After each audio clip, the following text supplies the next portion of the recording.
Ընդհանուր առմամբ հայագիտությունը ինքնին հեշտման չի եւ դատողություններ անելու համար շատ լուրջ պատրաստություն է պետք մասնագիտական։ Անցյալին պետք է վերաբերվես որպես անցյալ եւ անցյալում տեղի ունեցածին պետք է գնահատես անցյալի խաղի կանոններով։ Այս պատմության խնդիրը չի, որ շատ մարդիկ այդում եւ երկրի վարչապետը ծանոթ չեն նրան եւ շատ ճիշտ բան գիտեն։ 21-րդ դարում կարիք չունենք արդարանալու հայոց պատմության համար։ Հայոց պատմությունը հերոսների եւ դավաճանների, հաղթանակների եւ պարտությունների հերթափոխ չի։ Այն տարածքը, որտեղ կազմավորվել եւ իր պատմական ուղին է անցել հայ ժողովուրդը, կոչվում է Հայք կամ Հայաստան։ Սա իսկապես ծիծաղելի դատողություն է, երբ որ Նիկոլ Փաշինյանն անում է։ Հայ ինքեր իրական Հայաստանը, Արցախի իրական Հայաստանն էր։ Հայաստանի նահանգներից մեկն է։ Դու ես լարչև պատմական։ Բառեր չեմ գտնում ասելու, որովհետև այս ամեն ինչը ինքան ցինիկ է։ Հայոց պատմության դասավանդումը մեր երկրում եղել է ողբերգական։ Եվ այդ կեղծված իրականության հիմքի վրա մեծացել է մի սերունդ։ Այդ ինքը հասկանար, թե ինչի մենք կորցրեցինք Կարսը։ Միգուցե 21-րդ դարում մենք չկորցնեինք Շուշին, եւ դրանից հետո չկորցնեինք Ստեփանակերտը։ Բայց այդ ինչ եղավ, որ 60,000 քառակուսի կիլոմետրանոց Արևելյան Հայաստանը հանկարծ դարձավ 10,000 քառակուսի կիլոմետր։ Ինչ եղավ։ Ինչի եւ հիմա Նիկոլ Փաշինյանը այսքանից հետո մեզ սովորեցնում է այս պատմությունից դասեր քաղել։ Բայց այդ մարդիկ լրիվ արել են հակառակը, ինչ որ գրված է հայոց պատմության մեջ։ Ընդհանրապես թքած են ունեցել մեր անցյալի փորձառության վրա։ Ինչպես կասել, երկիչը դասական քեֆ են կանում, հորասարը լավ են կանում։ Հիմա այս ամեն ինչը արդեն ցինիզմ չի, էլի արդեն չգիտեմ ինչա, մեյմունություն ենք մենք անում։ Այս պատմությունը իրականում լուրջ դասեր մեզ փոխանցում է։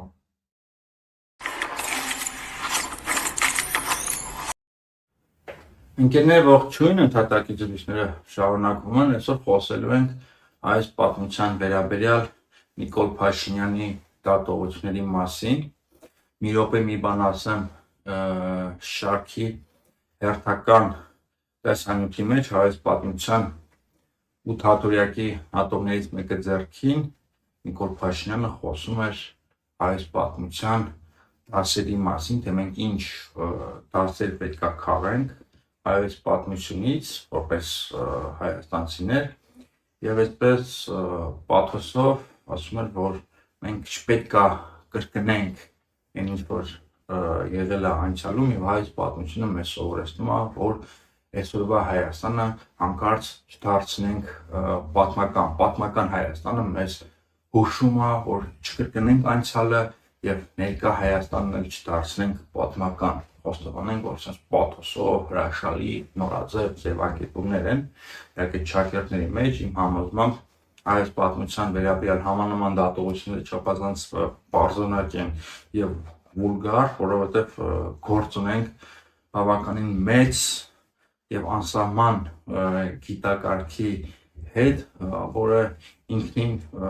բաժանվում է բազմաթիվ եւ տարաբնույթ ուղղությունների, գիտական ուղղությունների եւ այսպիսի նաիվ վուլգար դատողությունները մի տեսակ շատ են պարզունակեցնում թեման։ Բայց մինչեւ բուն նյութին հասնելը առաջարկում եմ բաժանորդագրվել մեր YouTube կանալին 191 եւ հավանել, տարածել ընդհատակից զրույցները։ Շնորհակալություն բոլոր արձագանքների եւ հավանումների համար։ Հիմա անցնենք առաջ եւ խոսենք Նիկոլ Փաշինյանի հայոց պատմության վերաբերյալ դատողությունների մասին։ Նորից կրկնենք, որ հայոց պատմությունը բավականին մեծ սահմաններ է ընդգրկում, ժամանակային սահմաններ, նախաուրարտական շրջափուլից մինչև մեր օրերը հսկայական ժամանակային տարածություն է ընդգրկում մոտ 5000 տարի, նաեւ հաշվի առնենք այդ աշխարհագրական սահմանները, մեծ հայքը, մեծ հայքից դուրս, փոքր հայքը, հարակից տարածքները, Կիլիկիա, Պոնտոս, փոքր Ասիայի տարբեր բնակավայրեր, գաղթ օջախներ, այսինքն շատ մեծ ոլորտ է։ Ընդհանուր առմամբ հայագիտությունը ինքնին հեշտման չի եւ դրանով զբաղվելու համար, դրա վերաբերյալ դատողություններ անելու համար շատ լուրջ պատրաստություն է պետք մասնագիտական։ լեզուների իմացությունը լավ, բայց ամենևին չի նշանակում, որ ոլորտից դուրս գտնվող մարդիկ չեն կարող դատողություն անեն։ Իհարկե, գրքերը այդ ամեն ինչը գրվում է, որպեսզի մարդիկ խոսեն, արտահայտվեն, բայց ես ինչի՞ս եմ ամենաշատը նյարդայնանում, երբ վերցնում են հայոց պատմությունը կամ դրա պայմանական ժամանակաշրջան եւ փորձում են դրա մեկնաբանությունը հարմարացնել արդի շրջափուլի հետ, այսինքն մենք հիմա ապրում ենք մի ժամանակաշրջանում 21-րդ դարում, դրսում 2025 թվականն է, բնականաբար մենք տարբեր մարտահրավերներ, խնդիրներ եւ հիմա հայոց պատմությանը վերաբերվում ենք այդ մարտահրավերների համատեքստում եւ այդ անցյալում եղածը անցյալը փորձում ենք հարմարեցնել այսօրվա մեր խնդիրներին, մեր կմահաճույքներին, մեր նորաձևություններին։ Դա մի փոքր կարծում եմ մի փոքր սխալ մոտեցում է, որովհետեւ անցյալին պետք է վերաբերվես որպես անցյալ եւ անցյալում տեղի ունեցածին պետք է գնահատես անցյալի խաղի կանոններով եւ տրամաբանությամբ, թե չէ վերցնել ու այսօրվա լոգիկայով դատողություն անել եւ փորձել անցյալը մեխանիկորեն հարմարեցնել քեզ, դա դիտարկես որպես հայոց պատմությունից բխող դասեր, որ նոր սերունդները սովորեն։ Սա ես ընդհանրապես չեմ ընկալում։ Մյուս մոտեցումը, երբ որ հայոց պատմությունը ընդհանուր փորձում են որ սխալ զարգացումների, սխալների անվերջանալի շղթա ներկայացնել, ողբերգությունների, սքի, պարտության, խայտարակության ինչ-որ մեկ ամբողջական փաթեթ, որը մենք չպետք է կրկնենք, բայց հայոց պատմությունը մենակ դրա մասին չի։ Հայոց պատմությունը շատ ավելի հետաքրքրական է ու բազմազան, հայոց պատմության խնդիրը չի, որ շատ մարդիկ այդում եւ երկրի վարչապետը ծանոթ չեն նրան եւ շատ ճիշտ բան գիտեն, երկու հատ անոնիզմ, երկու հատ իրադարձություններից բացի, այնպես խորացած չեն, որտեղ մենք նորից եմ ասում, ելի եմ միտքը ասել, 21-րդ դարում կարիք չունենք արդարանալու հայոց պատմության համար, մեր պատմության համար, այն ինչ որ անցյալում եղել է, արդեն իսկ եղել է, մենք ոչինչ չկարող փոխել։ Սա ընդհանուր առմամբ։ Եվ մյուսը, հայոց պատմությունը հերոսների եւ դավաճանների, հաղթանակների եւ պարտությունների հերթափող չի։ Փորձ ունենք մի ժողովրդի պատմության հետ, որը շատ ավելի բազմաշերտ է, ավելի բարդ է ու դա ֆենոմեն է, որը իր տրամաբանությամբ, իր բազմազանությամբ զարգացել է էվոլյուցիոն տրամաբանությամբ հասել է 21-րդ դար, այսինքն մենք կարիք չունենք ոչ հպարտանալու, ոչ ամաչելու կամ ներկայի դիրքերից անցյալում ինչ-որ մի բան փոխելու։ Այս ամեն ինչը արդի նորաձևությունից բխող պրիմիտիվ մոտեցումներ են եւ այս իսկապես չի կարող չարձագանքել այս թեմային, որտեղ ինքս էլ համարվում եմ հայոց պատմության հետազոտող, արդեն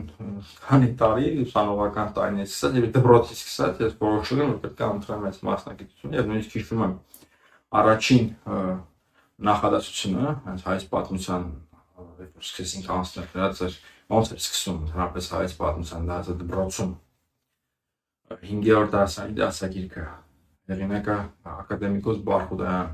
այն տարածքը որտեղ կազմավորվել եւ իր պատմական ուղին է անցել հայ ժողովուրդը կոչվում է Հայք կամ Հայաստան։ Սա առաջին նախադասությունն է, որ ես մինչեւ հիմա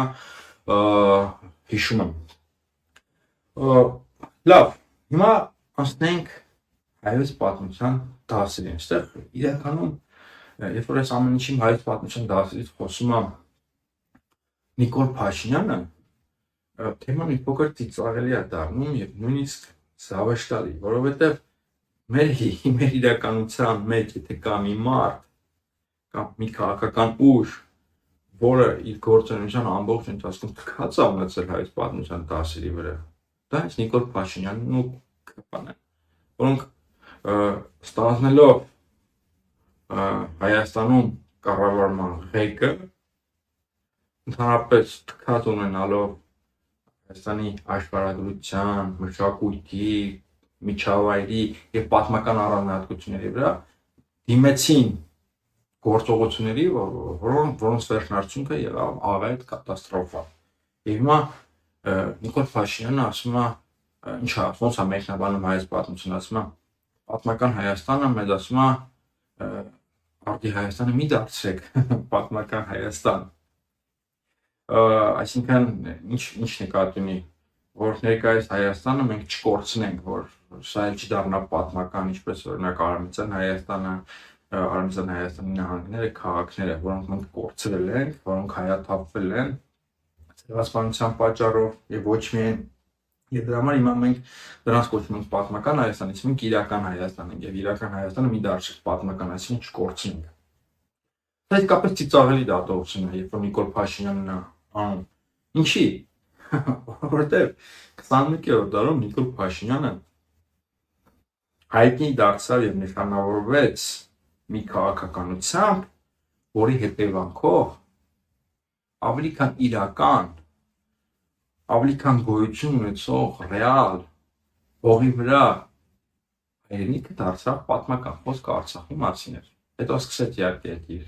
ստերի շարանը, որ դա ի սկզբանե տված էր, ի սկզբանե հանձնված էր, բայց ոնց որ ապրել են, շեջ եկում գիտեն, որ Արցախը կար, Ստեփանակերտը մերն էր, Շուշին մերն էր, Հադրութը, Մարտակերտը, Մարտունին, Քարվաճառը, Քաշաթաղը, լավ սրանք բանակցություններով վերադարձի ենթակա տարածքներ են, բայց Մարտունին, Մարտակերտը, Ստեփանակերտը, Շուշին, դրանք իրական հայրենիք էին, չէ՞, բայց հիմա Նիկոլ Փաշինյանի գործողությունների հետևանքով Ստեփանակերտը, Շուշին, ամբողջ Արցախը դարձավ պատմական հայրենիք։ Մենք չգիտենք հիմա դա, երբևէ մենք կտեսնենք, թե չէ։ Կարող է, չգիտեմ, տասնամյակներ անց որպես տուրիստ կարողանան գնանք Ստեփանակերտ, որի անունը արդեն կլինի կամ արդեն ճակերտների մեջ Խանկենդի, Շուշան կլինի Շուշա, Մարտունին Խոջավենդ եւ այլն, որպես տուրիստ միգուցե կարող եմ գնանք, բայց ես եթե այս տրամաբանությամբ ամեն ինչ շարունակվի, կարծում որ իմ սերունդը այլևս Արցախը չի տեսնելու։ Մենք կորցրել ենք Արցախը։ Արցախը պատմական հայրենիք է դարձել Նիկոլ Փաշինյանը։ Եվ հիմա եկել է այս պատմությունից մեկու տող կարդացել, արամից կորսված Արևմտյան Հայաստանի օրինակով, ասում է գոյություն ունեցող իրական Հայաստանը մի դարձրեք պատմական։ Այ ինքեր իրական Հայաստանը, Արցախի իրական Հայաստանն էր, Հայաստանի նահանգներից մեկն է, դու ես դարձրել պատմական։ Եվ ընդհանուր առմամբ, եթե Նիկոլ Փաշինյանից վերանանք, նորից գալով նրան, բայց ընդհանրապես Նիկոլ Փաշինյանը եւ նրա շրջապատը եւ ընդհանրապես այդ սերունդը, որը ստանձնել է Հայաստանի մշակութային տեսանկյունից, օրինակ ինչի հետևանք է։ Բազմաթիվ գործոնների նաև հետևանք են Հայաստանում հայոց պատմության վատ դասավանդման կամ ընդհանրապես դասավանդման բացակայության, որովհետև եկեք խոստովանենք, էլի, որ 90-ականների երկրորդ կեսից սկսած հայոց պատմության դասավանդումը մեր երկրում եղել է ողբերգական։ Մենք եւ դպրոցական դասագրքերը, եւ համալսարանական դասագրքերը, եւ համալսանում դասերը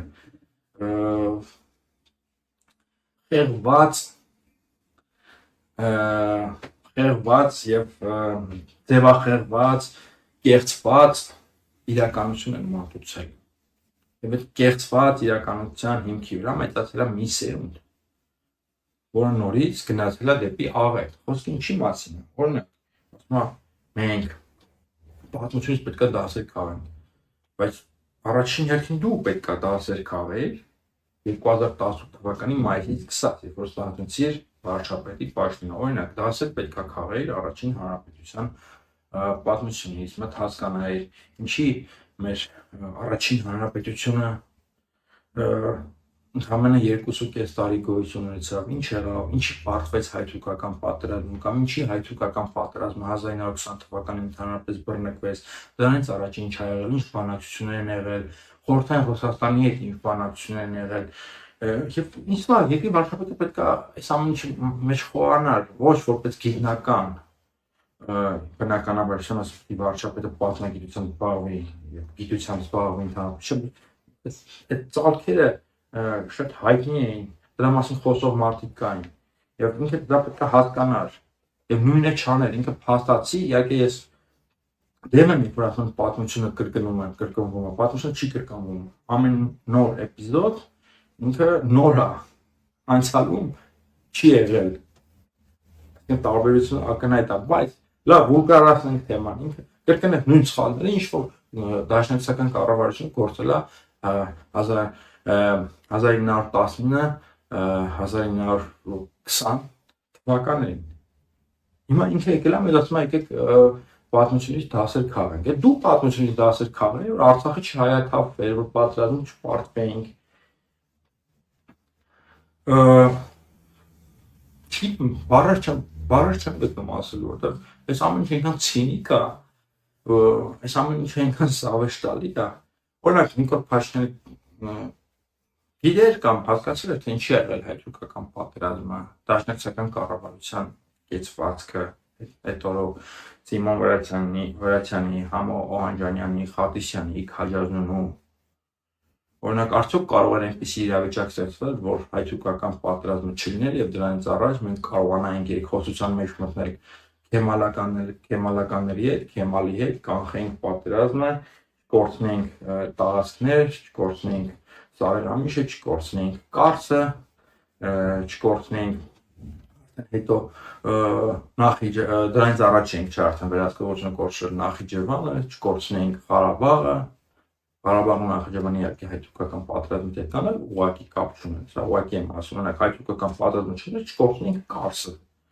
Շատերը երևի մոռացել են, բայց այդ պատերազմի հետևանքով մենք կորցրել ենք նաև Ալեքսանդրապոլը, Գյումրին, ինչը սովետական կառավարության միջամտությամբ որ մեզ մի կերպ զորով շարով թուրքերի հետ տպեցին։ Ինչի համար անկում ապրեց հայոց հնագույն բերդաքաղաք Կարսը։ Ողնուցուցով հայկական, ողնուցուցով Արևելյան Հայաստանի բերդաքաղաք։ Կարսը Արևմտյան Հայաստան չի դիտարկվել երկրորդ Արևելյան Հայաստանը, Շիրակ աշխարհի, Շիրակ աշխարհը։ Ինչի մենք կորցրեցինք Կարսը։ Այդ ինքը հասկանար, թե ինչի մենք կորցրեցինք Կարսը։ Միգուցե 21-րդ դարում մենք չկորցնեինք Շուշին եւ դրանից հետո չկորցնեինք Ստեփանակերտը։ Եվ այո, իսկապես մեր 30 տարիների կրթական համակարգը եւ պատմության դասավանդումը այստեղ կործանարար դեր է խաղացել, չարկատակա մեծ խաղացել, որովհետեւ մենք անդադ ինչ ենք արել։ Պաշտամունք ենք ենթարկել, աստվածացրել ենք մեր պատմությունը, աստվածացրել ենք առաջին հանրապետության ղեկավարներին, նրանց ներկայացրել ենք որպես հիմնադիր հայրեր, հա, լավ, այս ամեն ինչը հասկացանք, բայց այդ ինչ եղավ, որ 60,000 քառակուսի կիլոմետրանոց Արևելյան Հայաստանը հանկարծ դարձավ 10,000 քառակուսի կիլոմետր, ինչ եղավ, ինչի կնքեցին Ալեքսանդրապոլի պայմանագիրը։ Այ եթե նոր սերունդը Նիկոլ Փաշինյանը նրա կողքի մարդիկ այդ ամեն ինչի իմանային, եւ դրանից դասեր քաղաց լինեին, չեն կրկնի դաշնակցականների սխալները, եւ մենք հիմա կունենայինք Ստեփանակերտ, կունենայինք Շուշի։ Եվ հայ պատմությունից կապված շատ լուրջ դասեր ունի։ Նաեւ մենք պարտավոր ենք հատկապես դες զբաղվում ենք քաղաքականության դիտարկման առարկա դարձնել այս պատմության մեջ հայ-թուրքական հարաբերությունները, հայ-վրացական հարաբերությունները, հայ-ռուսական հարաբերությունները։ Եվ հիմա նույն Նիկոլ Փաշինյանը հայ-ռուսական հարաբերություններում գործում է նույն սխալները, ինչ որ առաջին հանրապետության ղեկավարները, էլի տարվել է դեպի արևմուտք գնալու այդ հեքիաթով, այդ միֆով Հայաստանի արտգործնախարարը ասել չէ, որ գործընթացը սկսվի, միգուցե մի ամիս հետո Հայաստանի ԵՄ անդամ դառնալու գործընթաց սկսեն։ Դա իհարկե դա անմիջապես չի լինելու եկարատե process-ը, բայց հիմա դա հայտարարում են։ Նիկոլ Փաշինյանը դա ասում էր, չէ, արտադրությունից մեկը որի երազանքն է, որ Հայաստանը դառնա ԵՄ անդամ։ Այդպիսի երազանքներով էին տարված, այդպիսի միֆերով էին տարված նաև առաջին հանրապետության ղեկավարները, նույնիսկ այն պահին, երբ որ ավելի քան հասկանալի է, որ արևմուտքը մեր տարածաշրջանում, Հարավային Կովկասում եւ ընդհանրապես փոքր ասիական հատվածում պարտություն ա կրել կամ միգուցե պարտություն չի կրել, բայց առաջխաղացման մոտիվացիա այլևս չունի եւ անհրաժեշտ է բանակցել քեմալականների եւ բոլշևիկների հետ։ Առաջին հանրապետության ղեկավարները դա չհասկացան եւ պարտություն կրեցին, Արևելյան Հայաստանի կեսը կորցրեցին, Հայաստանը խորհրդայնացավ, բայց միթե չէր կարելի դրանից ավելի առաջ բանակցել նույն բոլշևիկների հետ։ Օրինակ մայիսյան ապստամբության ժամանակ, երբ որ բոլշևիկները 1920 թվականի մայիսին ուզում էին իշխանությունը վերցնել, հանձնել բոլշևիկներին եւ միգուցե եթե այդ ժամանակ Հայաստանը խորհրդային դառնար, մենք չկորցնեինք Կարսը, Արդահանը, Սուրմալուն։ Հնարավոր է, չէ՞։ Պատմությունը իմ համոզմամբ եթեներ սիրում է։ Եթե դու պատմության մեջ եթե հացադրումը չես դնում, չես պատկերացնում գործընթացի կամ եղածի անցյալում եղածի այլընտրանքներին, իսկ ոչինչ չես կարող հասկանալ։ Այս առումով այո, պատմությունը եթեներ սիրում է։ Եվ հիմա էլի նույն լարվածությունը հայ-ռուսական հարաբերություններում եւ այդ նույն հեքիաթային դեպի արևմուտք գնալու այդ մարմաջասն ինչ ասեմ, միֆը եւ հիմա Նիկոլ Փաշինյանը այսքանից հետո մեզ սովորեցնում է այս պատմությունից դասեր քաղել։ Այ եթե ինքը այս պատմության ծանոթ լիներ եւ նոր չկարդար այդ ութատուրակները կամ միգուցե չի կարդում, ցույց է տալիս որ կարդվում է։ Ինքը կհասկանար թե ինչ պետություն է Ռուսաստանը եւ երբ այդ պետությունը լայնամասշտաբ կոնֆլիկտի մեջ է հայտնվում, իսկ կոնֆլիկտները եթե արևմուտքում կոնֆլիկտները արևմուտքում են տեղ ունենում, հարաբերքում կամ հարավում, որպես կանոն լինում են մի քանի ճակատներ։ Եթե ինքը այդ քրոնիկան ուսումնասիրել ժամանակագրությունը ռուսական պատերազմների, որ միշտ լինում է Բալկանյան ճակատ, միշտ լինում է Կովկասյան ճակատ։ Օրինակ ինքը կիմանար, որ Ռուսաստանի համար միշտ առաջնահերթություն է եղել Բալկանյան ճակատը եւ հաճախ ռուս-ուկրաինական պատերազմներին, երբ որ հաջորդել են բանակցություններ, Ռուսաստանը Կովկասյան ճակատի հաշվին զիջումների ա գնացել եւ ինչ-որ օգուտներ ա քաղել Բալկանյան ճակատում, նոր տարածքներ, նոր ազդեցության գոտիներ։ Այս պատմությունը օրինակ դա սովորեցնում է վիճակագրությունը դառնում տեսնում ենք եւ դա օրինակ Հայաստանի ղեկավարությունը պետք է հասկանար Ղարաբաղյան հակամարտության համատեքստում, երբ որ Ռուսաստանը արևելյան եվրոպական ճակատում լուրջ բախման շեմին էր կանգնած եւ հետո իսկապես ներգրավում է Ուկրաինայում լայնամասշտաբ պատերազմի մեջ, դրան զուգահեռ կար նաեւ քնեցված կամ սառեցված արդեն 44 օրյա պատերազմից հետո Ղարաբաղյան պատերազմը։ Եվ այստեղ պետք է հասկանային ուսումնասիրելով Ռուսաստանի մղած պատերազմների առանձնահատկությունները եւ դրանց հաջորդած բանակցությունների առանձնահատկությունները։ Բայց այդ մարդիկ լրիվ արել են հակառակը ինչ որ գրված է հայոց պատմության մեջ։ Ընդհանրապես թքած են ունեցել մեր անցյալի փորձառության վրա։ Ընդհանրապես հաշվի չեն առել իրավիճակները, բայց հիմա եկել մեզ սովորեցնում են, որ բանա այս պատմությունից դասեր քաղենք, որպեսզի մեր երկիրը գոյություն ունեցող Հայաստանի Հանրապետությունը չդարձնենք պատմական Հայաստան։ Այ ինքը դուք եք դարձնում Արևելյան Հայաստանի ամենահայկական, ամենաբնիկ ռեգիոնը դուք դարձրեցիք պատմական Հայաստան, Արցախը, հազարամյա Արցախը Լևոն Պետրոսյանի մեկնաբանությամբ։ Եվ հիմա եկել ում ինչա բացատրում այդ մարդը մի հատ վուլգար դատողություններ անում, ու մեզ ստիպում է, որ մենք արդարանանք մեր պատմության համար, վայ, այնտեղ ամեն ինչ սխալ է, ողբերգական է, սուք է, այնտեղ չգիտեմ, ոչինչ ճիշտ չկա, եւ մենք հիմա Ժողովրդ Հանրապետության հիմնադիր հայրերս ստեղծում ենք այնպիսի Հայաստան, որտեղ արդեն ամեն ինչ կա, սուք չկա, ինչպես կասել, երկիչը դասական Քեփ ենք անում, հորասարը լավ ենք անում, սուք չկա, ողբերգություն չկա, ցեղասպանություն չկա, տարածքային կորուստներ չկան, ամեն ինչ լավ է, հրաշալի է, ֆեստիվալներ, օդապարիկներ, բրավո։ Հիմա այս ամեն ինչը արդեն ցինիզմ էլ չի, արդեն չգիտեմ ինչա, մեյմունություն ենք մենք անում, Այս պատմությունը իրականում լուրջ դասեր մեզ փոխանցում է, բայց նաև միևնույն ժամանակ պատմությունից դասեր քաղելը չպետք է ինչ-որ մոլերանտ բանի վերածենք, կարծել որ ամեն ինչ այնտեղ գտնելու ենք, անցյալը հարմարացնելով մեր ներկային եւ ապագային։ Այդպես չի, անցյալի ներկայի ապագայի հարաբերությունները շատ ավելի բարդ են ու փիլիսոփայական։ Արդի քաղաքականությունը մենք չպետք է պատմականացնենք, պատմությունը նաև չպետք է քաղաքականացնենք, անցյալը մեկնաբանելով մեր այս հիմիկվա կրքերով եւ բարդություններով։ Իրականում բարդ թեմա է, ինչ որ ուզում եմ